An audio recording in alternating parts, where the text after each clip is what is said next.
Hi everyone, I am Gina Weinmann. Welcome to our virtual orientation. I am the high school English teacher and AP English teacher at the Sugarloaf campus for Veritas Classical Schools. So I've noticed that we have some returning families and also some new families, so welcome. This is Year D, which is our British Literature year, and I'm very, very excited to be teaching British literature, some of my favorite literature. So in this video, I just want to touch on some things that you guys can expect week to week in the classroom. And then we have a Zoom Q&A on August the 13th at 9:30 if you want to join that. And if that time doesn't work for you and you still have some questions for me, of course, just reach out. You can email me or call me. I'd love to hear from you. So a lot of changes this year, but some things are going to stay the same. One thing that's staying the same is my classroom management policy. And most of the students that have been around for a few years with me, I have one rule, and it is based on Ephesians 4:29 through 32, and it has to do with kindness. It has to do how we speak to one another and treat one another. And so this is something that the students and I will talk about on Monday morning. Something else that is remaining the same is my expectations of the students as far as their work goes. I expect excellent work from the students, and I define excellence as the best that that individual can do. And I love working with the students and trying to get the best out of them.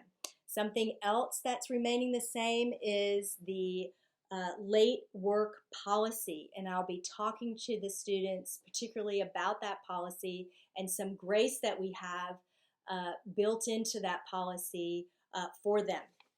Now, a lot of things are changing.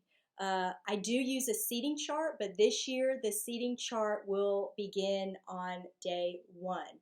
And so when the students come in, they will go directly to their seat, and their folder with the assignment sheet will be at their spot for them.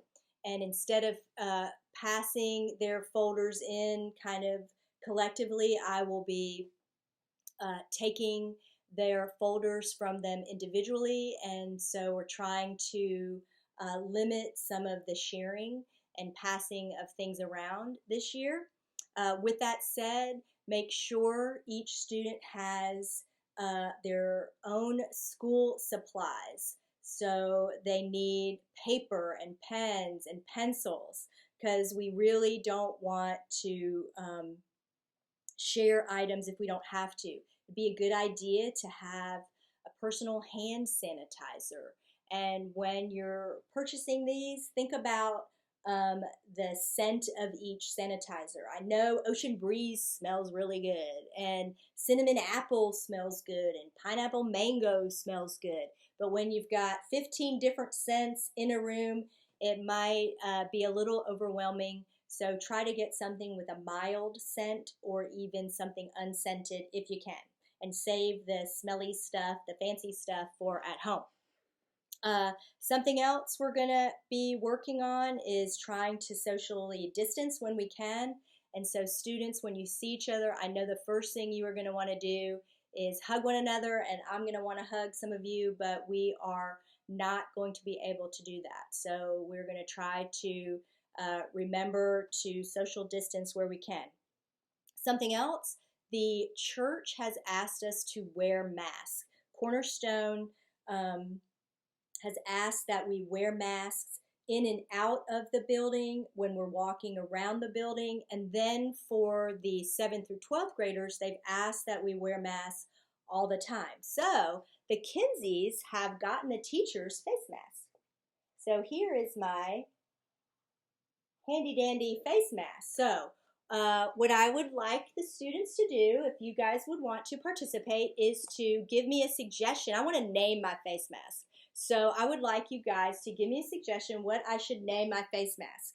And you can turn this in to me on Monday the 17th And you never know. If your suggestion gets chosen, I might give you a box of toasty Cheez-Its, or you might get an honorable mention in the Weinmann 12 Days of Christmas Spectacular. So if you would like to put your 2 cents in there about my face mask, you never know what might happen because of that.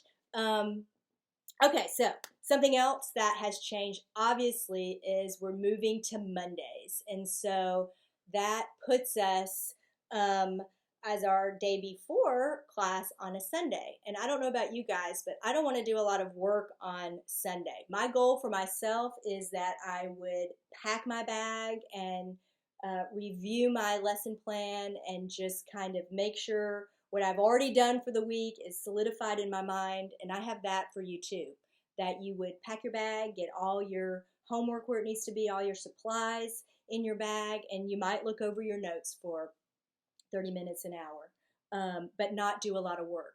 And so because of that, I am asking you to email me or contact me by Friday if you have questions about your work. And so that would give me time to respond to you, Lord willing, on Saturday.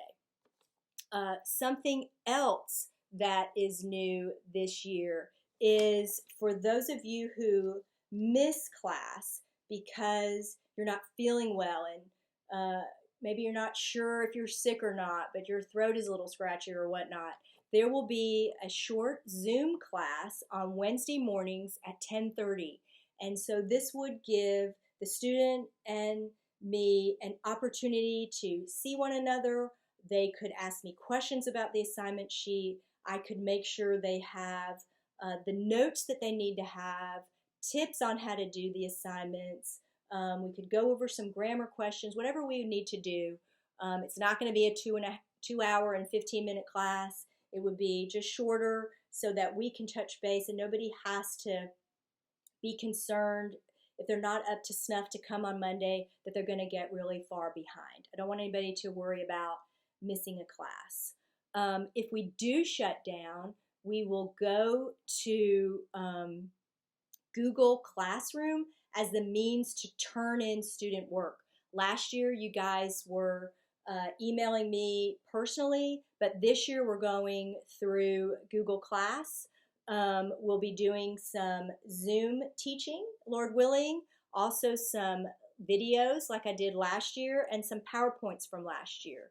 So because of the need to turn in work via Google Class, I need every student to have a personal email listed on the portal because when I populate the class and I go to invite the students, I'm going to need their personal email. So if they can get those on the portal by the 17th, that would be great.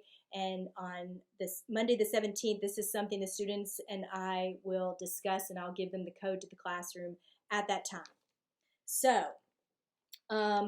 something else, there's a lot of forms for you guys to fill out. If you can return the first day of class, the dress code, the code of conduct, the last page of my syllabus, and also if you would like your student to take the honors level work, there is a recommendation form for that.